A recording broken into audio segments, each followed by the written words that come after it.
ఓం శ్రీ గురుభ్యో నమః. దత్తాత్రేయ జయంతి రోజున 14వ తారీఖు డిసెంబర్ 2024 తేదీన దత్తాత్రేయ జయంతి. ఈ దత్తాత్రేయ జయంతి రోజున దీక్షలు తీసుకున్నటువంటి వాళ్ళు, ఇప్పటిదాకా సాధన చేస్తున్నటువంటి వాళ్ళు ఖచ్చితంగా 14వ తారీఖు పీఠం వద్దకు రావాల్సిందిగా మనవి చేసుకుంటున్నాను. ఎందుకంటే ఈ 14వ తారీఖు రోజున దత్తాత్రేయ జయంతి సందర్భంగా సాధనలో మెలకువలు తెలుసుకునే దానికోసం, అలాగే సాధన మీద మనం ఎంత పట్టు తీసుకోవాలనేది కొన్ని తెలుసుకోవాల్సిన విషయాలు ఉంటాయి.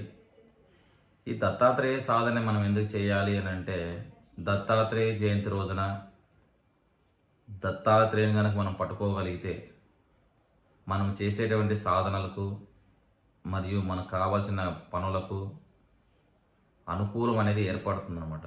ప్రతి ఒక్క పనులలోనూ మనకు అనుకూలం జరగాలంటే ఖచ్చితంగా దత్తాత్రేయ సాధన చేసుకోవాలి. ఎందుకంటే గురువు కాబట్టి. దత్తాత్రేయుని ఉపాసన చేసినప్పుడు మనకు పిచ్చి వాళ్ళు ఎక్కువ దర్శనం ఇస్తూ ఉంటారు. మీరు బాగా అబ్జర్వ్ చేయొచ్చు. ఇవి అనుభవంతో మీకు చెప్తున్నా. దత్తాత్రేయ ఉపాసన చేసేటువంటి వానికి ఏ మూల వెళ్ళినా, ఏ ప్రాంతం వెళ్ళినా, ఏ స్థల ప్రాంతంలో ఉన్నా, ఎంత దూరంలో ఉన్నా పిచ్చి వాళ్ళు ఎక్కువ ఎందుకు కనపడతారంటే, దత్తాత్రేయుడు పిచ్చివాని రూపంలో వచ్చి మనకు దర్శనం ఇస్తాడు. అది కనుక మనం గ్రహించుకోలేకపోయినాము అని అంటే మనకు ఆయన పట్టుకోవడం కొంచెం కష్టం అనమాట. ఆయన అనుగ్రహం మనకు కలిగిందా, మనకు కావాల్సిన కోరికలలో తీరుతాయన్నమాట. ఈ దత్తాత్రేయ ఉపాసన చేసేటువంటి వాళ్ళు గురువుల ద్వారా దీక్ష తీసుకొని దత్తాత్రేయ మంత్రోపాసన కనుక సాధన చేసినట్లయితే కేవలం 48 రోజులు ఒక దీక్ష సంపూర్ణంగా చేస్తున్నావు నువ్వు అంటే నీకు ఆటోమేటిక్గా పాజిటివ్ వైబ్రేషన్ రావడం జరుగుతుంది. ఒక ఉన్నత స్థానంలోకి మనం తీసుకొని పోవడం కూడా జరుగుతుందంట. దత్తాత్రేయ సాధన అంటే అంత ఆషామాష కాదు. సాధన చేసేటువంటి వానికి బాగా అనుభవంలోకి వస్తుందన్నమాట. ఇది తెలియక చాలామంది ఏమనుకుంటారంటే, ఇలా చేస్తే ఇలా వస్తుందా మనకు రిజల్ట్ అని చాలామంది మిస్టేక్ చేసుకుంటుంటారు సాధనలో. ఒక సాధన చేస్తున్నాము మనం అన్నప్పుడు ఫస్ట్ చేయాల్సింది ఒకటి, మనకు దగ్గరలో ఉన్నటువంటి గురువుల ద్వారా మంత్రాన్ని తీసుకొని సాధన చేసుకుంటూ వస్తే, సాధన చేస్తే సాధ్యం కానిది ఏది ఉండదు. కాబట్టి సాధన చేస్తూ ఉన్నప్పుడు ఖచ్చితంగా ఫలితం రావడం జరుగుతుంది.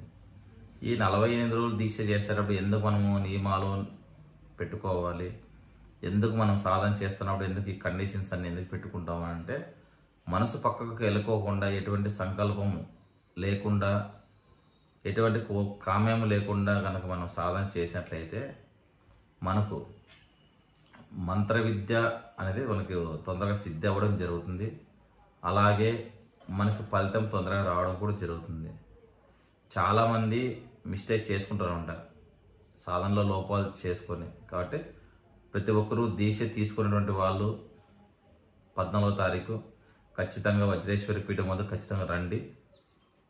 ఓకేనా? ఈ వీడియో 10 మందికి షేర్ చేయండి.